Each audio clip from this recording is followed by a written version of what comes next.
One thing that's really interesting to me is that he's doing investigative journalism. He's no longer just doing the fake news program where they're reiterating news that has already happened and they're just commenting or joking about it. He's actually going and finding stories.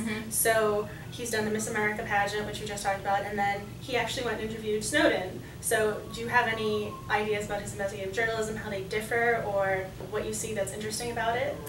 Yeah, so I would say he is doing what had been done on shows like Colbert and Jon Stewart he's doing it in a much more serious way. So there were, if you think about Jon Stewart in his kind of traditional Daily Show paradigm, if you will, he was doing exactly what you're saying here. He's commenting on the news, he's making fun of the news a lot of times, he's making fun of the news media, which is Fox also News. kind of an interesting situation. Fox News predominantly there. But a lot of the correspondent pieces that happened on the Daily Show were much more investigative. So we're going to go to the Republican National Convention and see like what's going on there, or we're going to talk about kind of more nuanced, more kind of specific topics.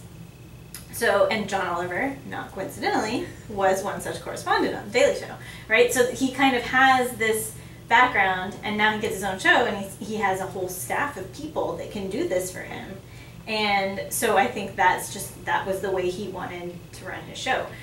In terms of what it's doing for what people see on late night television, I think it's absolutely fascinating to have this kind of genre where you're combining really in-depth reporting. So like the church investigation that he did went on for like perpetual exemption. 9 months. He was investigating this, right? So to have the resources to be able to do that, and then to be able to pull it off with humor and with keeping people's attention and all of those sorts of things, and get somebody to actually do something about it, that's really hard to pull off.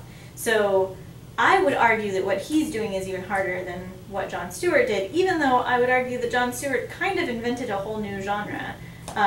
So I think John Oliver should get a lot of credit for what he's doing right now. And to me, the question is if he can sustain it, if he kind of starts to run out of topics.